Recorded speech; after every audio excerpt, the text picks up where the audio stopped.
Shifa here, and today let's talk about the very first second after the Big Bang. Let's start right now. 30.830 billion years ago, with a tiny error of 38 billion years, there was nothing. Nothing at all. No time, no particles, no responsibility, nothing.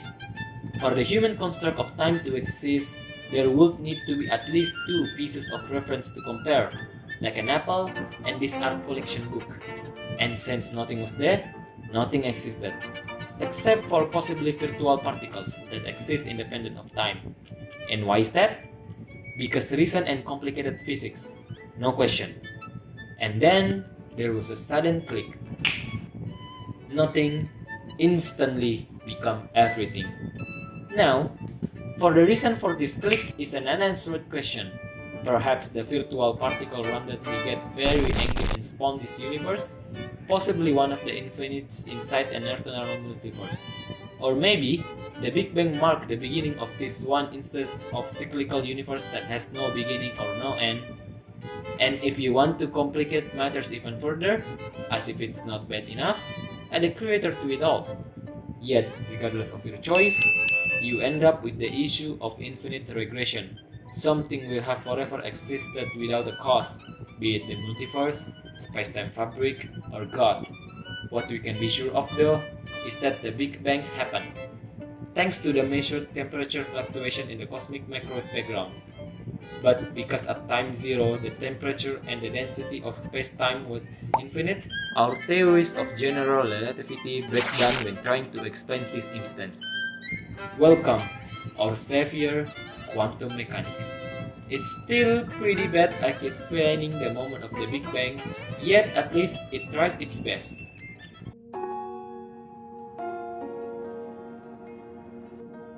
During the Planck epoch, due to the extreme temperature, all four fundamental forces were combined into one, and no elementary particle could exist. Little is understood about physics at this point due to the condition. Anything trying to describe this period in time is speculative and called new physics.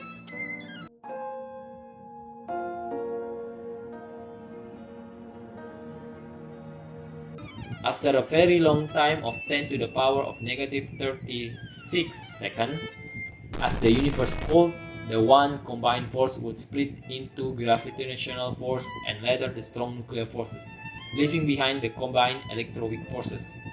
Think of it as water molecules that start behaving differently once they reach freezing temperature.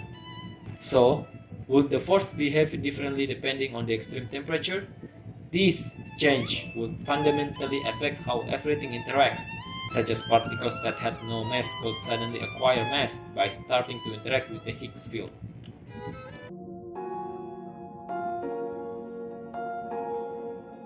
Suddenly, the universe decided to beat the hyperinflation rate of Hungary post-World War II and expand at a scale from the size of a DNA molecule to over 20 times the size of the solar system in about 10 to the power of negative 32 seconds.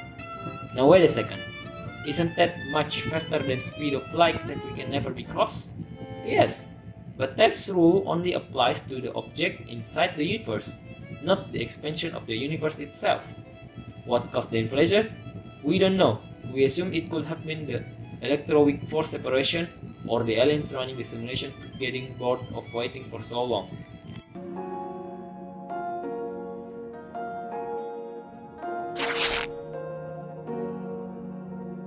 Now, we are at the 10 to the power of negative 12 seconds after the Big Bang. All the force that we know of are now present and all the fundamental particles have been created. But the temperatures are still too high for atoms to form. Everything was a dense pork glue on the stove. To put things into perspective, everything that we have so far talked about would have happened 1 trillionth time over in the time it would take you to say Mississippi. Next up, due to the cooling of the universe, baryogenesis, aka the formation of baryons, such as protons and neutrons, happened. We would have expected an equal amount of matter and antimatter to have been formed, which would in turn annihilate each other and leave nothing behind. but for some reason, the normal matter that everything is made of has come on top. There is no consensus to explain the phenomenon yet. Perhaps there is an undetected asymmetry in the properties of the particles, or some physical rules acted differently on matter than on antimatter back in the day. Or hell, maybe the Big Bang generated a universe-anti-universe pair, where our universe flows forward in times, while our mirror counterpart flows backward. Regardless, this system is one of the many that ensure that our universe is a somewhat habitable place instead of an endless void. Roughly within the first second of the Big Bang, the formation of primordial black holes probably occurred. If the ones we're used to are often billion of times as massive as our Sun, primordial black holes would be microscopic, most likely weighing less than a strand of hair. The first 10 seconds was more eventful than the next billion years of cosmological evolution. In the next 10 seconds, the lepton effect followed, in which huge lepton annihilation took place. And then, for the next couple thousand years later, the universe was largely dominated by photons. Must have felt like one long psychedelic trip. That is until 4,700 years after the Big Bang, when the universe cooled enough to allow for matters to come up as the main dominating forces, and even then, only 50% of the matter was ordinary matter, the rest 50% being dark matter that we know nothing about. This would mark the end of the early universe period and give rise to the Dark Age. No, we didn't randomly make a 30 million years jump into medieval Europe. Instead, just the cosmological Dark Age refers to the period in which the universe temperature cooled down from roughly the surface temperature of the Sun to the cold dark space that we see at night. What follows is what you are already aware of: the creation of stars, supernova, exotic element, black holes, even more stars, even more supernova, even more exotic elements, planets, moons, galaxies, water, atmospheres, unicellular life, extinction, unicellular life, extinction, unicellular life, extinction, unicellular life, multicellular life, dinosaurs, extinction, smart apes, smarter apes, very smart apes, stupid apes, extinction.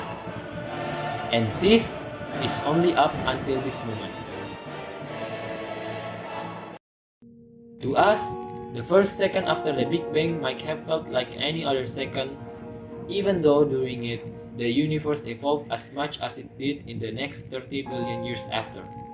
Your perception of time is defined by your biological brain. The smaller the organism, the less time is required for neuron signal to travel throughout its brain, therefore a faster perception of time. That's why you can ever since to hit that stupid fly. It sees you as a slow-moving Godzilla out to kill it. And yet, even though this past 30.8 billion years since the Big Bang felt like an eternity, we are at the beginning of the lifespan of the universe. For civilization living at the end of time, when the only beacons of light in the universe would be black dwarf going supernova due to silicon nickel iron fusion in 10 to the period 20,000 years. This period that we are living in now, to them, will feel just as rapid fleeting as the first second of the Big Bang feels to us now. Moral of the story: appreciate the time you have, or something. I'm not a philosopher. Thank you for your attention. I'm Rifal Sharif, signing off.